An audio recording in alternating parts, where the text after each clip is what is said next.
I've never been a captain before. I hope one day I could be the captain of your dreams. Best wishes, Doug Glatt. Let's do this! Come on!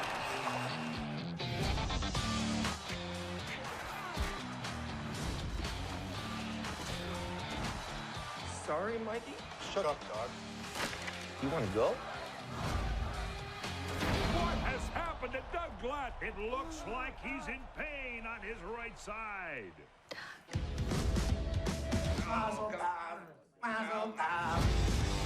She looks like a beautiful tiny mushroom person. So cool. New house, baby. The Highlanders have traded for star forward Anders Kane. It's my team now. I need to protect my team. Hello, sir. Will you train me? Train you to what? Teach me to fight with my left. How many times do I have to tell you? Just the left. There you go. Oh, jeez. Oh, jeez. You look like Super Mario. Doug Glatt back as a Highlander. Good for you, kid. 40. It's Doug! Here we go.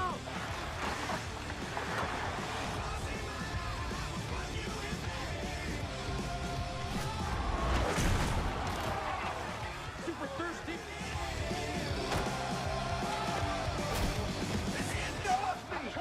I don't want this. I don't even want to fight anymore. I killed the mood. What am I looking at? I'm Chad Bailey. You're watching Sports Desk. Sports Desk. We're all pink on the inside. Oh, Jesus. Hey, thank you so much for being here. Thank you for having me. I love the film. Congratulations. I love the first one. It's great to have this these guys back, man. Awesome. We think so too. It's great to have this world back because you definitely created such a it's like Slapshot on steroids with the Awesome, with the first man. film. Thank you. Yeah, no, we always had too many ideas. We were always spoiled for riches. Always had a surplus of story and jokes, character, all this stuff. You know, we created what we thought was a kind of a deep world, and we wanted to see more of it. And so, yeah, we wanted to do this as soon as we possibly could. It just took us half a decade for a bunch of different reasons, but namely because we wanted to do it right. Have you ever thought about actually pitching it as a show anywhere? Have you pitched it as a show, considering that it's a league, there's teams, you know, like so without kind of giving too much away, I'll put it to my best answer to that is this: there are 5 potential seasons worth of stories in between the first and second films. So and we would very much like to explore them if people want to see them. So let's talk about you directing your first film, because you wrote the last one. You've been a writer for quite some time. You've been around your friends who've sort of started directing their movies as well a few years ago. This Is the End, for my money, is one of the best comedies in the last good flick, couple decades. Very funny, I think. What were you most worried about going into directing your first movie? Oh, it's going to sound super hokey and artsy, but really, I swear to God, my primary concern, it was threefold. Making a movie that our fans deserve, because the first movie means a great deal to a bunch of people. It's a lot of people's favorite flick, and we don't take that lightly. That's not lost on us. Making a movie that our characters deserve, because we think we got something right the first time.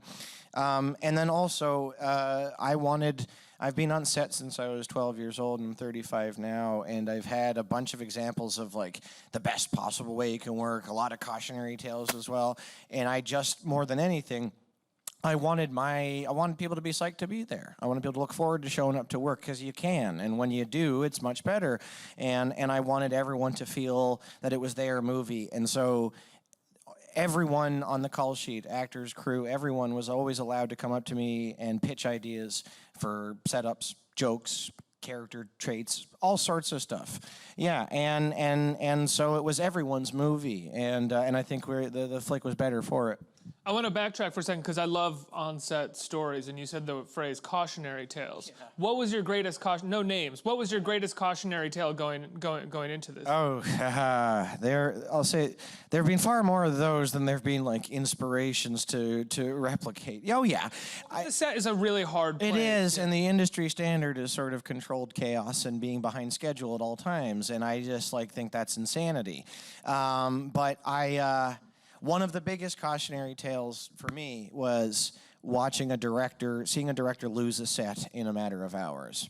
If you're doing a TV show and you swap directors every week or two, there's always a learning curve when the new guy or girl comes in as they get acquainted with everyone and how they do and how we do stuff.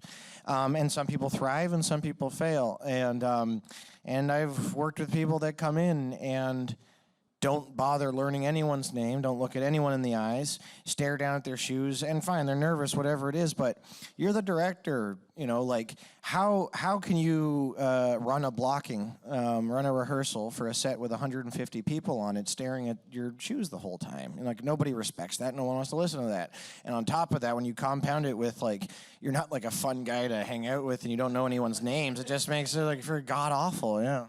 Nobody's going to listen to that person. No one's going to really care. Everyone's going to be doing kind of through the day.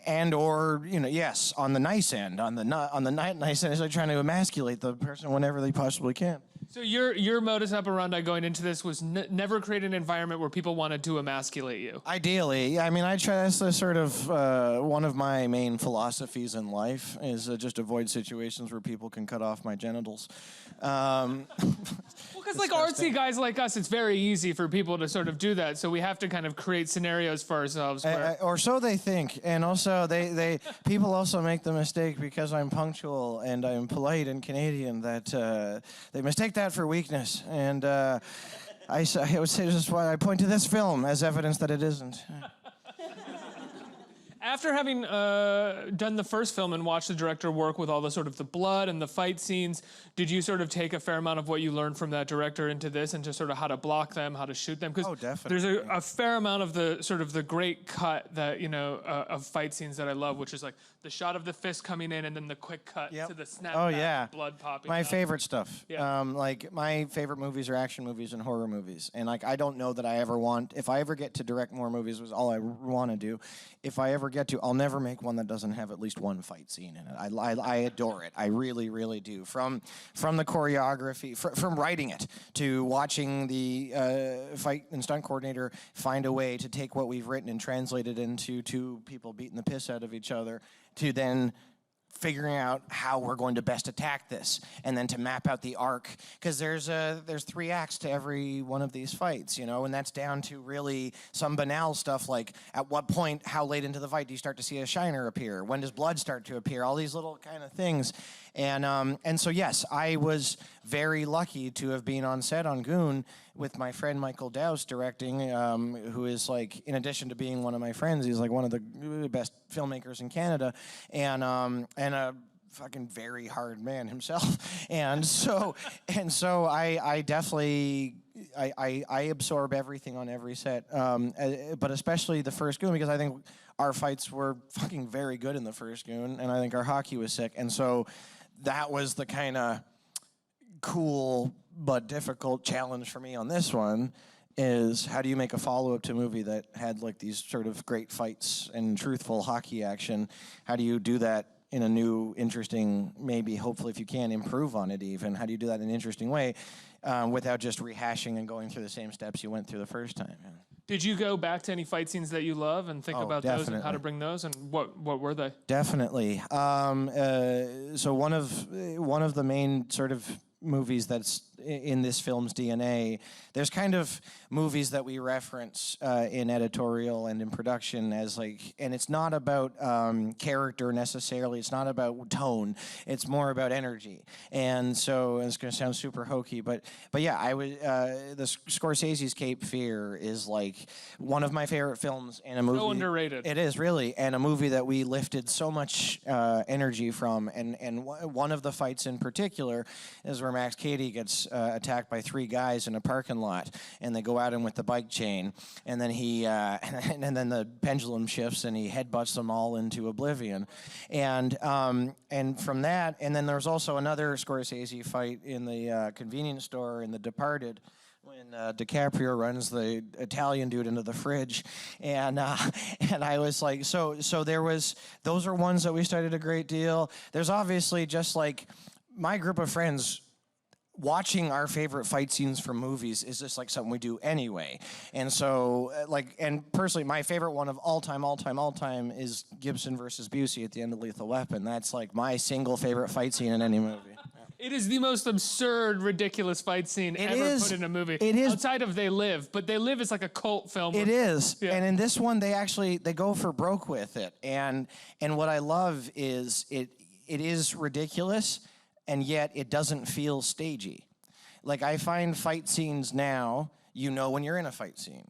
Because everyone takes their position, and there's a rhythm, and it's a bit fake. And when I watch that one at the end, I know that they choreographed it. They didn't just let Busey and Gibson beat the shit out of each other for a week. Like, they mapped it out, and yet it feels like Busey, Gibson. I mean, maybe. Yeah, actually, you know what? Maybe right. Here's a weird little bit of Busey trivia. Callum Keith Rennie, who's Hiram Kane, the team owner in this movie, he's in Slapshot 2, and that's why he was very happy to be in the good hockey sequel. And he was on set with Busey. He's like, yeah, he goes, one day Busey said to me, careful, Rennie, or I'll turn your teeth to horse shit. And he was like, I don't even know what that means. But how does that threat work? Yeah, no, it doesn't. It's more, and he said he was smiling as he said it. So I don't know. So when you finish the first film and it develops a cult following in the States, and I imagine like a massive following in Canada, because I think, as I said to you in the green room, there are so few sort of like well-known comedies that come out of Canada. And it's such a great place for comedy. Yeah, no, filmmaking. we exported a lot of it. Going into writing the second one, how long did it take you to write the script, and when did you start it? We started it within the year that the first one came out. Oh, wow.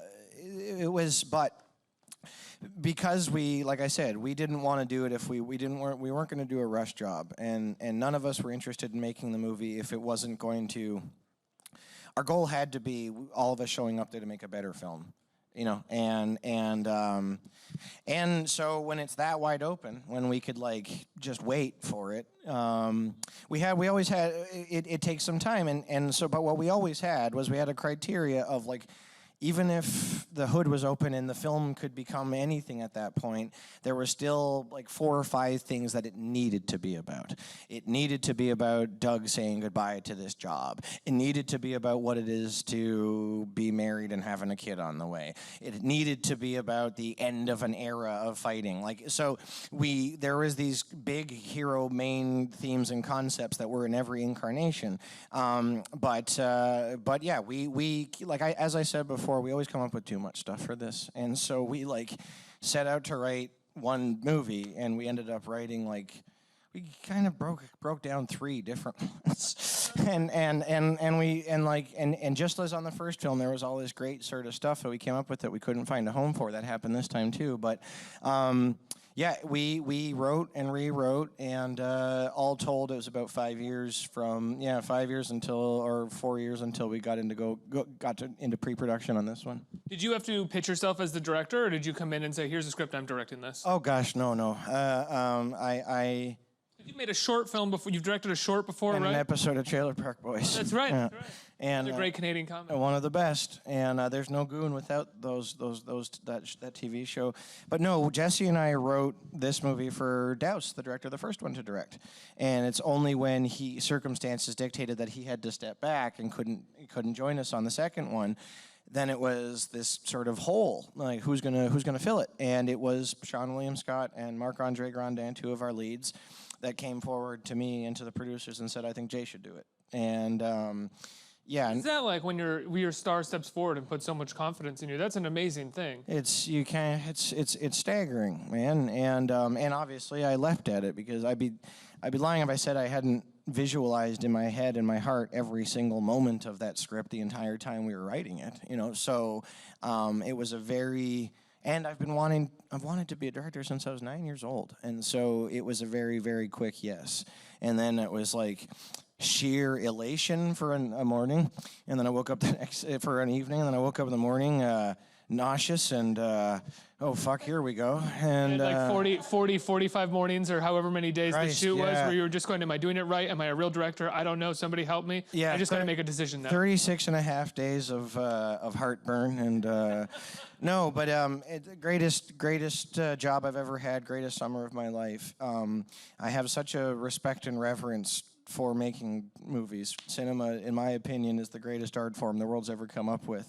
And to get to direct a movie is like one of the great privileges, I think, and I think a lot of people don't treat it as such. And You I have always such a great did. crew on this. I Sorry, to really interrupt. did. Like, it seems like an incredibly supportive, great Yep. crew. Seann William Scott returning for the second movie and like clearly loves this character and loves That's being it. a part of it. That's it. He says it. He says, you know, like, Stifler's what he gets yelled at across airport food courts, which is like not the nicest thing always to hear when you're traveling, I guess. I've interviewed him before too, and he's just absolutely nothing like No, he's that absolutely guy. nothing like he's that guy. He's a very sweet man. And so to so- be like Stifler, it's like, fuck. and obviously people yelling Stifler 8 times out of 10 are like Stifler type of dudes. But he said Goon, people that never come up to him about Goon. Guys that wouldn't touch him with a 10-foot pole come and be like, hey man, I love that film, or hey man, that's one of my favorite films. And that's like not lost on him at all. And as a director on my first film, I am spoiled for riches. Look at the lead I got to direct. And on top of that, that entire cast is, for the most part, 90% of them people I'm like really close friends with. And then we had a who's who behind the scenes. Like our cinematographer, Paul Sarasi, literally shot every single Adam Agoyan movie. So the guy shot The Sweet Hereafter, shot this. Yeah. And I would constantly remind him of that. We're doing some sort of god-awful like semen sandwich joke or something. I'd be like, hey, what was Cannes like when you premiered Sweet Hereafter? And then our editor, Jason Eisner, is not an editor. He's a director in his own. He took a year off his directing career to cut my film. This man directed Hobo with a Shotgun, directed a bunch. He's a very, very talented, sought-after horror director in his own right, and he took a year off of his directing career to just cut my movie. And so again, spoiled for riches. I had a team across the board. And speaking of which, we were talking about this backstage. You have Wyatt Russell in here, who people have seen a fair amount recently in small parts in a lot of different movies, but usually playing a kind of comic stoner, as we said. And in here, he's a psychopath. Yeah, and he's a lunatic. Fantastic. Yeah, he's wicked. He's just a natural. Yeah. And I don't want to explain it, because if you start to explain it, you end up diminishing it, you know, because then you comes a bunch of contributing factors. It's his pedigree. It's that he grows up and he's Kurt Russell and Goldie Hawn's son, and so he grows up around 2 of the better actors ever. And he also, at 12, his family moved up to British Columbia so Wyatt could play hockey. So Wyatt came up in the British Columbia Hockey League. You got him on, and he's an incredible skater. He knows He's how to a actually very do the good moves. skater, exactly right. And that was like the sort of windmill for him to fight the whole movie. Was like he was super worried that all his hockey friends would make fun of his skating, and so because he was a goalie, he wasn't a forward. Yeah, but he's a goalie with fucking great wheels. He can skate like he's skating like nobody's business. But he's just a natural talent and really up for it. And a lovely guy to be around, and like and he has that in common with Seann. Seann's a very easy person to be around, who also is a natural talent. When I say natural, I mean like neither of them went to acting school, and neither of them are too fussed with theory. They just are born with this wonderful instrument that I don't think either of them get enough respect for. When you make a movie like Goon and like Goon Last of the Enforcers, as we said, there's so few sort of comedies that come out of Canada that end up crossing over the border. Do you feel any sort of responsibility for representation? Obviously, you're minding your homeland for laughs, and Definitely. I wouldn't necessarily say you're making fun of anybody, but you are pulling what's funny about people. And there's Exactly definitely like a thin line to walk. That's exactly right, but I definitely think it's all on a bed of respect. It's a love letter to a culture. And but yeah, no, we very much see ourselves as stewards of this kind of culture and of this type of sport and of this type of martial art, you know, because like when you watch Asian cinema, you know, each sort of country culture over there has martial arts that are native to them and mean a great deal to them, and their cinema reflects that. And you know, and this is going to sound insane, but like I like to see Goon and Goon 2 as like great ambassadors of a very specific martial art that doesn't exist in many countries, pretty much just Canada and the States. And let me tell you, it's no small feat to stand on skates and bare knuckle prize fight. Like it's its own thing. Well, barely in the States too. I mean, hockey in Canada is like completely different than it is in the States. Yeah, it is. it's our religion. It's literally like if you watch Sports Center in Canada, it is like 85-90% just hockey and hockey highlights, and that's why back home the movies are kind of just hits. Down here, they're kind of cult hits, like Boondock Saints or Donnie Darko or something, and that speaks to hockey being the number 4 or 5 sport down here. And so hockey fans are already accustomed to feeling like black sheep in the States. And so when a clumsy, crass, blue-collar, handmade movie comes from north of the border, just about their favorite thing, they take ownership of it, and they feel like it's made for them, and it's like, it's a beautiful thing. So you said you wanted to be a director since you were 9 years old. What took, I mean, it's really hard to get a movie made and to make a movie, so that's an obvious answer maybe, but what did take you so long? Why were you not maybe pressing forward as much as possible to do it earlier? Yeah, that's a fair point. Well, let me put it this way. I've been looking after my family since I was 14 years old. And so... An actor? Yeah, and so my acting gigs aren't just functions of my vanity. They're like, it's a job, and I got stuff to do. And it was always something I was waiting for, but it wasn't, the timing was never right. There was always something else to do.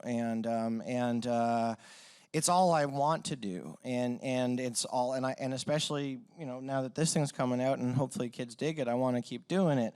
But all the same, it's hard to completely transition from one career into another one, and so yeah, it took some time, and also, to be honest, not a lot of people thought I had it in me, you know, and that's why I will always respect, well, they're my friends anyway, but I'll always love and respect the Trailer Park Boys, because they, without a moment's hesitation, were like, "Do you want to come out and do something with us? You want to direct it? We know you could." And they just let me do it, and with the appropriate confidence and faith, and I paid it back by like working my ass off there. So a combination of like, I don't think anybody thought I could do it, and I also think that when an actor says they want to direct, people immediately assume that that's like a progression, that if you act long enough and you're on set long enough, you'll get this itch that you want to direct, and that it's, and by the way, I think that a lot of people that direct things that they star in, like, it's probably got to be a degree of vain in there. Absolutely. To stare at yourself on an editing, like at the computer for 6 months, asking your editor, like, did I look cooler here, or what? How pretty were my eyes? Like, the fuck is that? Like, and so that was the other thing. I also didn't broadcast it because I didn't want people. I wanted people to know that like my connection and interest in cinema and my desire to direct has nothing to do with my acting. My acting, as I said, since I was 9 years old. My first day on set, I was 12.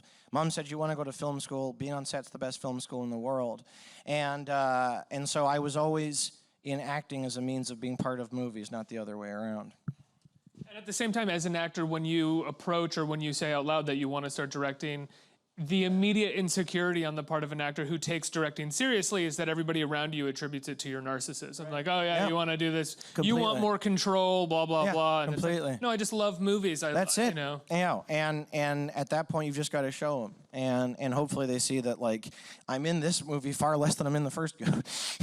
Like, I am in it the bare minimum, right? Yeah. And you probably did still find yourself in the edit room at times being like, my hat's looking, I look weird in this shot. We sped through those as quick as fucking possible. I do not. It's impossible to not do it even though you really don't want to do it. Well, that's exactly right. No, but like, I can't stress enough that like I'm Canadian, so like one of my things that's the hardest thing for me to deal with is when people make a fuss about me.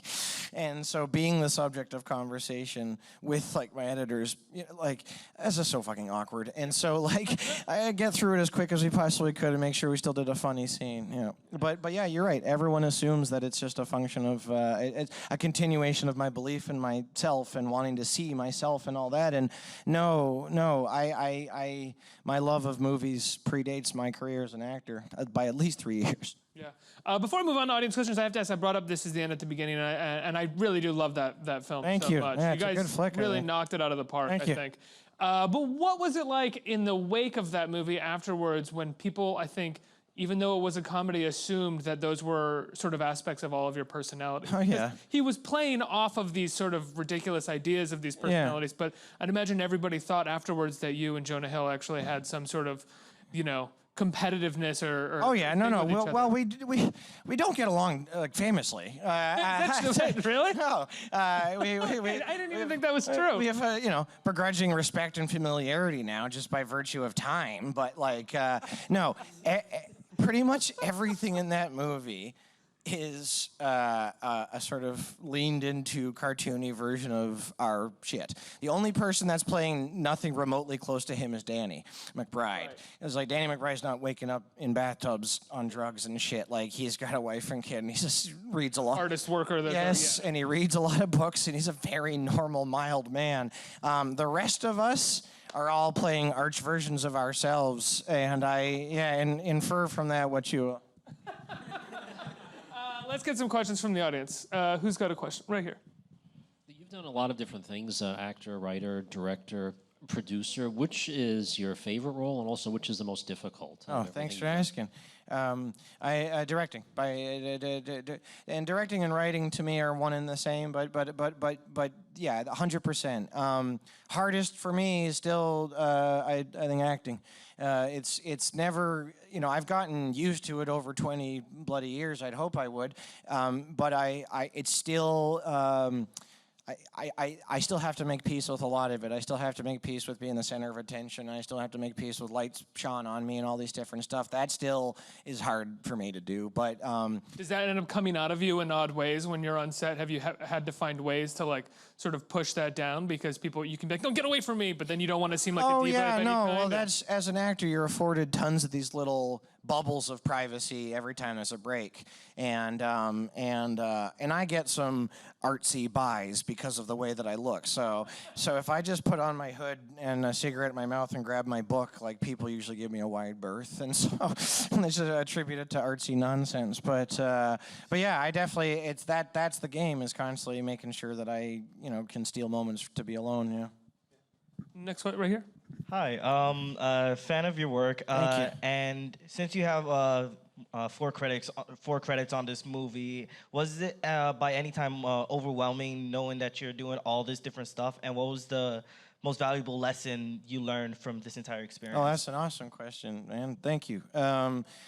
Yeah, I tried my best to never allow myself to get there, to be overwhelmed. Because once I name it and once I sort of recognize the weight and severity of it completely, I could lose it all. And so my thinking was, I'd heard sailors talk about the ocean this way, and I'd heard firemen talk about fire this way, where they say, like, you got to respect it, so that you treat it with respect and reverence, so that you don't get yourself killed, but you're also not afraid of it, so that you can't do your job. And so that's the best way I can explain how I treat sort of cinema and how I treated making this movie. Was I was very, very well aware of the gift I'd been given and how important this was and how cool this was, but I really made sure to never let myself to psych myself out, because that's what could happen very, very, very easily. Lesson I learned, that was a very good one. I learned them probably too late, but one of them was to not drink 3 liters of cola every day while I was doing a 12-hour workday and stressed as fuck, because it messed my stomach up bad. But no, really, and I had been told this before, but that for a director making a feature film, it's not a sprint. It's an endurance race, and that you will be tricked into thinking it's done 4, 5, 6 different times before it's done. You will feel it's done when the shoot is done, when the production's done. Then you'll feel it's done when you're done cutting it. Then you'll feel it's done when you're done post-production. Then you're blah, blah, blah, blah, blah. And just to remind yourself that you're not done until kids are digging it at home, pretty much, And so that was something to wrap my head around. Did you have was this your first experience with a rough cut, or had you had that before with the first Goon, where you have that kind of like, you get the rough cut and you're like, what did we do? Yeah, oh no, I had seen a ton of rough cuts. Yeah, and so I could... As a director, it's a different feeling, I'd imagine. Oh, definitely. The first thing you do is you do something called the assembly, which is the roughest first draft version of every scene you shot, mapped out A to Z. just back to front before, like, just a very first easy, we built it. We built the most bare minimum version of this movie. Let's sit back, watch it, see what we need to do. And our assembly was almost 3 hours long. But didn't feel like it. It was a very quick 3 hours. But you were saying to everyone who watched it, you were like, it was 3 hours, right, guys? Well, no, I flew by that 3 hours. Don't tell me the truth. I gotta Don't pretend. It doesn't matter that it's dark outside now. You know, that was the moment where I could. That moment would have made or broke me, I think, because I could have seen that assembly and been like, "Oh fuck, well, another fine mess you found yourself in now, Baruchel." But it wasn't. I was like, okay, there's a lot of work to be done here, but there's a spirit and there's a theme, there's a soul to it, and it's fucking entertaining and it makes sense. And so I was like, now the goal is to just find what's best in here and do whatever we can to enhance that. Yeah, absolutely. Next question. Hi. I was just curious, if you made Goon into a series, where would you put it? On cable or online streaming or like Netflix? Or Oh, wicked. That's an awesome question. Well, whoever would want to put it on, really, as long as we got to make the right show. You know, like, because it's not a Goon thing if... It's not a Goon thing if everyone speaks super polite and don't curse, and it's not a Goon thing if there's not awesome hockey, and it's not Goon if there aren't some blood and guts and some teeth to it, and it's also not a Goon movie if you're not feeling anything because they're love stories, both of them. And so, whoever would allow us the freedom to tell the story and we could meet those criteria, whomever. Did you guys use any CGI? Is really the wrong word because yeah, we did. You did. So because those fight scenes, there's so much blood on the ice. Oh, none of the so blood's fake. Stuff. I mean, none of the blood's CG. That's all practical. No, but there are 701 visual effects shots in Goon Last the Enforcers, and that's all crowd replacement. So those are all cartoon audiences, effectively. Like, we never had more than 25 extras on set during any hockey stuff. So we put our 25 people right by the lowest end, closest to the glass, closest to the boards, and then the rest of it was just bloody empty. And then it was on, like, and that was a very kind of, that's another thing I learned is, like, when you make a movie that's super VFX heavy, you can work your ass and do everything you can to make the shots, to shoot the shots you want to shoot, to get the performances you want, to craft the rhythm that you want to craft in editing. You can do everything you want, but at the end of the day, there's this big question mark that you have nothing to do with because you don't work at a visual effects company. So it's terrifying. It's horrifying. There's literally 701 shots in my movie that could have been shit. And I would have done everything, in spite of all of our hard work, could have looked like dog shit. And they don't, because we hired a very amazing team in Montreal called Folks VFX, and they will get no credit for this because there's no fucking spaceships or planets in this thing, but they did beautiful, nuanced, subtle, real stuff. Like, you know, it's no small feat what they've done. How many times during the edit did someone have to just say to you, don't worry, it'll be there. The VFX will be there. Oh, yeah, right? Constantly, and that doesn't make you feel better. Like, it's like horrifying, right? You know, it's just like, and so my life, it's like during the last season of Man Seeking Woman, like most of what I was doing between takes was effect shots approvals. I would like go outside for a smoke and I'd be like, okay. And then I have to give a note like there's the same red checkered shirt 5 times in 3 rows, so get rid of at least 4 of them. Like, you know, just like, yeah. And we would shoot crowds, and then they would paint them in. We had a day of shooting crowds from every possible vantage, and then they just had these, so to call them cartoons is fake. They're not really cartoons. They're actual people, but they're people that we took in a bunch of different outfits, happy, sad, excited, grossed out, all these different things a fan audience would be. And then we just painted them in and plugged them in where we needed to. That is so cool and so stressful, I would imagine. So stressful. Just because it's out of my control, man. And of course there's a degree of out of your control in anything, but that's a lot. That's a huge part of this movie that I just had to hope it worked, you know? Well, also because it all comes at the end after you've really finished your cut of the film. So you're going through your entire cut, just being like, someone having to be like, don't worry, there will be angry crowd there. Don't worry, there will be happy crowd there. You know? And it's hard showing people rough cuts of a hockey movie in an empty stadium. There's just 50% less energy right off the bat. And so we tried to, we'd show the movie to people, and we'd get these notes, and we'd be like, you got to remember that when you're watching this hockey finished, it's going to be way fucking louder. You're going to hear 10,000 people screaming their asses off. You're also going to see and feel them. And that was like night and day. That was like someone switched a light on. The first time we had a scene where we had painted our crowds into every shot that required them, the energy in the room just tripled. You know. Well, Jay, I love the film. Congratulations. Thank you. How can people see Goon: Last of the Enforcers? September 1st in select theaters and on demand, digital HD, and I hope you guys dig it. I think they are. Jay Baruchel, everybody. Thank you for having me.